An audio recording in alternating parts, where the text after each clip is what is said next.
Every now and then, everyone needs to quiet down. People need a break from the demands of everyday life, a respite from the pain and heaviness that could be weighing down one's spirit. Whatever the age, background, or occupation, everyone needs to pause and breathe in an invigorating moment of quiet inspiration.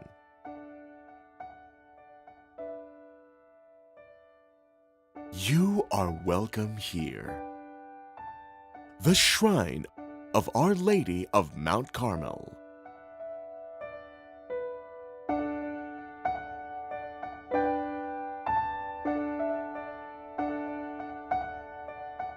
The first Carmelites arrived in the Philippines in 1923 in Haro, Iloilo.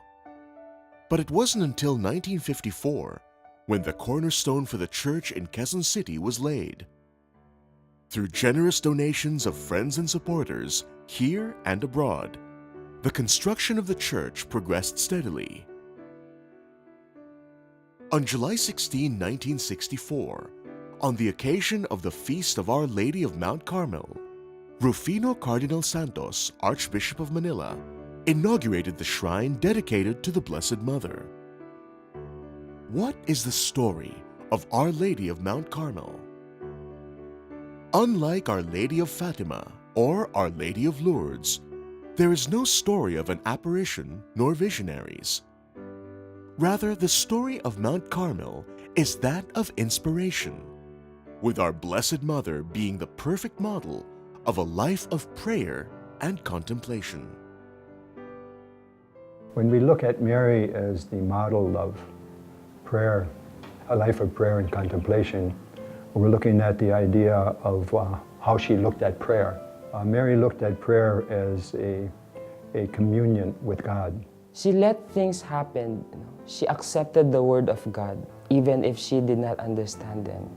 And it was in trust that she accepted them, even if it was not clear to her.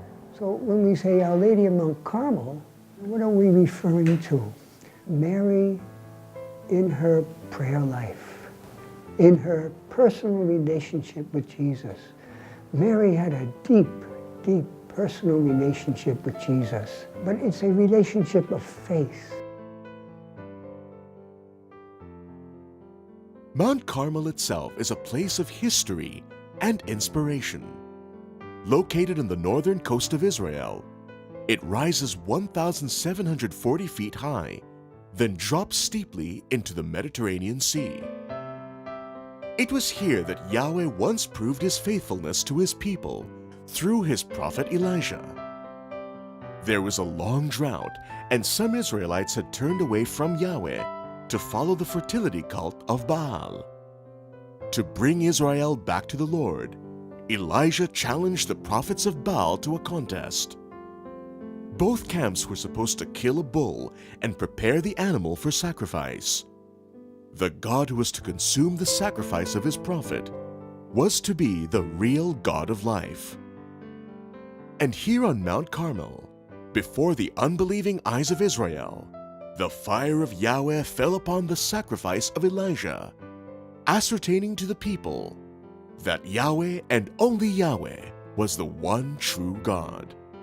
First he sent fire, and after that, a little cloud that brought heavy rains, restoring life and fertility to the land that was parched with a 3-year drought and famine.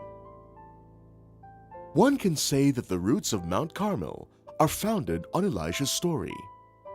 The first time he appears on the scene, he is told by God to go to the banks of the river Karith in the wilderness. And there, he drinks water from the stream and is fed by a raven. He is alone.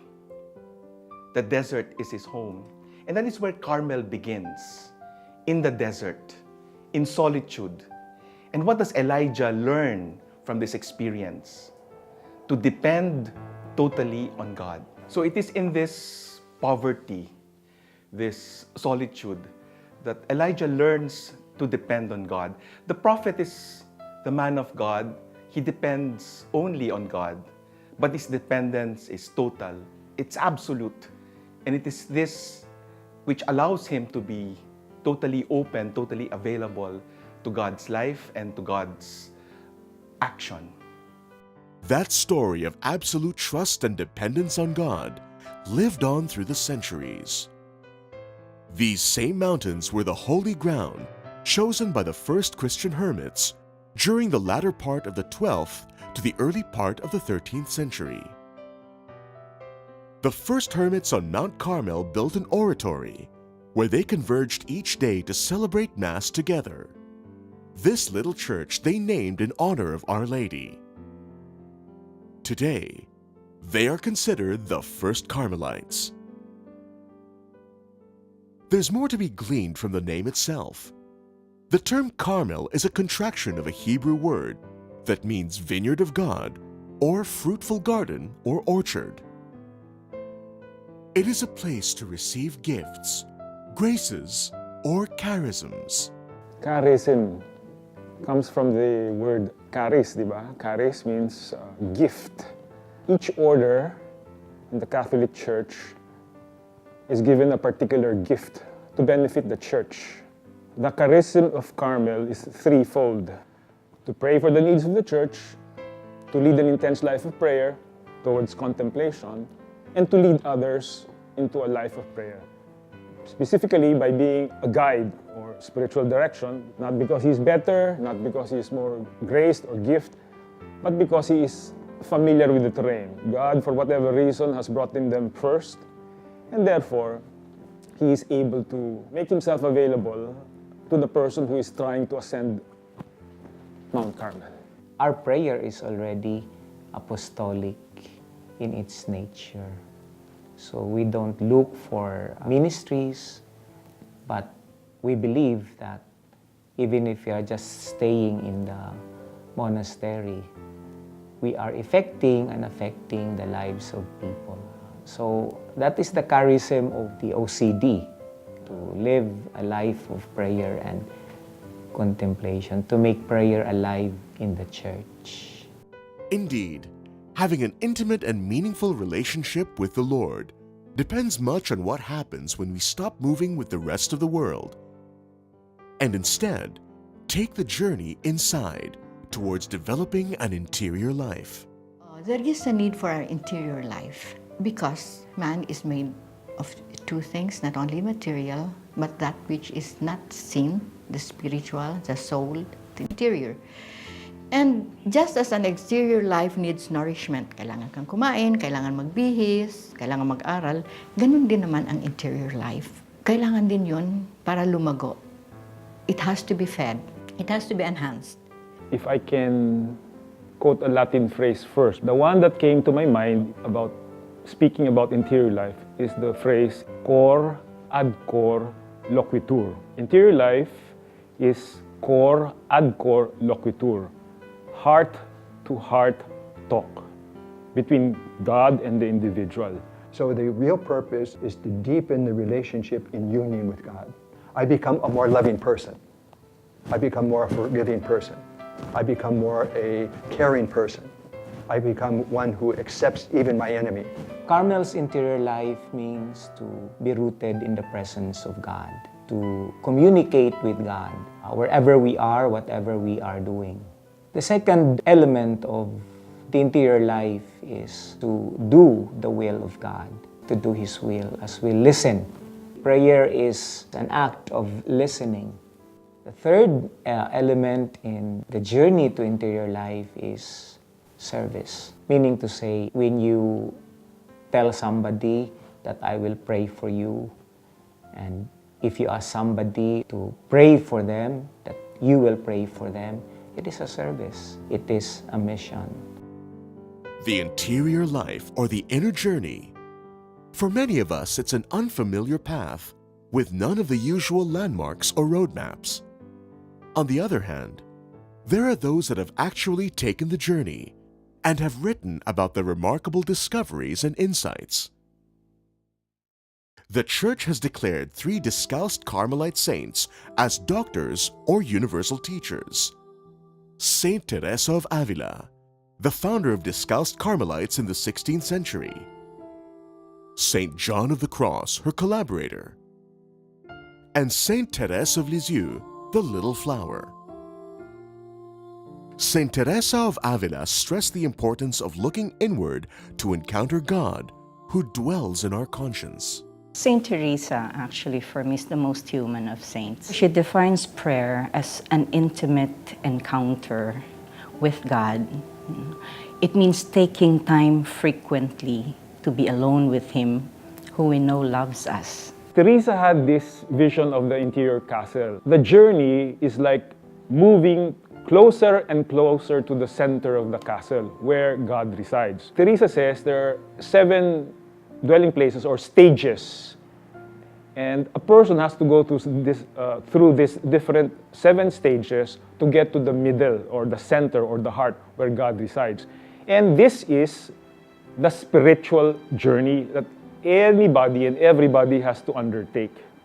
This is the way to establish a closeness, an intimate relationship with the Lord. Saint John of the Cross, the collaborator of Teresa of Avila, is considered one of Spain's finest poets, and his writings are among the summits of Christian mystical literature. The teaching of John of the Cross is focused on God who wants to give Himself. God as a consuming fire. God as burning bush that wants to transform everything He comes in contact with into Himself, into His image and likeness. He speaks of the dark night as the hardships, difficulties, and crises a person meets in the process of purifying his relations with his own self, with the world, and with God. Spirituality of St. John, I think, is the spirituality of love, at being constant, at being there even when you feel God is absent. I believe in a God who is loving. I believe in a merciful God. I believe in a God who does the impossible. I think it is your being faithful to the fact that He is there even if you do not feel Him. Another source of Carmelite inspiration is Saint Therese of Lisieux, or the Little Flower of Jesus. Known for her doctrine of spiritual childhood, she says that there are only 2 things necessary: the childlike attitudes of gratitude and surrender to God. When we look at Therese, the very first thing we must know about her is that she cultivated this personal relationship with Jesus Christ. At her time, people were emphasizing that our God is a God of justice, but then they were saying, in order to come near God, you had to become perfect.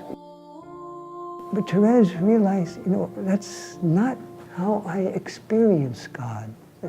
That's not how I experience Jesus. Jesus is love, see? He's love stooping down to my human misery, always forgiving me, always encouraging me, always drawing me forward. She entered the Carmelite convent at age 15 and died at 24. In that short time, she discerned deeply and only wrote down her thoughts in obedience to her superiors. The childlike simplicity, audacity, and warmth with which she explained her little way has inspired people from all walks of life, paupers and popes alike. Carmelite prayer and the Carmelite way of life, developed through the centuries and made richer with the inspired thoughts of saints and doctors of the Church. It is believed that Saint Simon Stock, then the Father General of the Carmelites in the 12th century, had a vision of being presented with the scapular by Our Lady of Mount Carmel herself. The scapular worn by the faithful is a symbol of a person taking on the virtues of Mary in her love of the Lord. It is a symbol of being set aside for God, just as Elijah and the saints of Carmel were purified, ennobled, and then sent back to the rest of the world as messengers of God. Today, The shrine is maintained by the Discalced Carmelite Fathers and Brothers. It serves as the center of devotion of different congregations affiliated with Carmel and the shrine parishioners. It has become a second home for many of the parishioners. Since I was around 2 years old, I've been coming to Carmel during the 6 a.m. Mass with my dad. He's a Eucharistic minister. So I would stand beside him every 6 a.m. Mass, and then I would just be there. Una kasi nagsisimba ako ng Carmel every Saturday, 6 p.m. Mass. Sa announcement ng Carmel na kailangan nila altar server, nag-join ako. Mga 12 years old. Nag-serve ako, tuloy-tuloy. Naging head ako ng altar server. Well, in my case, I would say that 52 of the 57 years that I've lived in this world were always beside Carmel. It was in 1961 that my family, my mother and my siblings settled in Rolling Hills, and our main parish was Our Lady of Mount Carmel. My experience here in Carmel showed or proved that there is really a mother that cares, a mother who is not just a spiritual mother, but a mother who is like, an ordinary mother, a Filipino mother, a very human mother who takes care of her children. Here the faithful come for petitions, intentions, and thanksgiving. I have 3 petitions answered by Mount Carmel, by the Our Lady of Mount Carmel. I'm a student, and in law school, grades have always been a problem. I just continued praying. Through the intercession of the Our Lady, grinant niya yung prayers na yon. Second petition that I prayed was when my mother was diagnosed with a lump in her uterus. So we sent her from the province. We brought her here to have a second opinion. After the test, we were surprised and we were very thankful that it was not cancerous. The third story is also a medical story. My brother was just 23 years old when he was diagnosed with acute diabetes. We did not want him to have insulin shots because we know that it's for lifetime treatment. We were able to meet a doctor na nagsabi na, well, let's have some medications first, then change of diet, and hopefully this kind of lifestyle will work, and so that hindi na siya mag-insulin shot. My brother also followed it, of course, but naging okay na siya. Nag-apply ako as OFW. Nakapagtrabaho ako as OFW sa abroad with 2 years. Umuwi ako sa Pilipinas as bakasyon lang. Yun nangyari sa akin, na-aksidente ako. Hindi ko akalain na ganun mangyayari sa akin na naputulan ako ng paa. Hindi ko talaga alam kung anong gagawin ko. Tumawag yung isang kaibigan ko na pare. Tinulungan nila ako. Nakalabas ako ng hospital. Hindi ko na naman alam gagawin ko. Depressed ako nung paglabas ko ng hospital. Hindi ako kompleto. Nagsisimba ako, nagtatago pa ako. Hindi ko kaya humarap sa mga tao sa nangyari sa akin. Dasal lang ako ng dasal dyan sa Mount Carmel.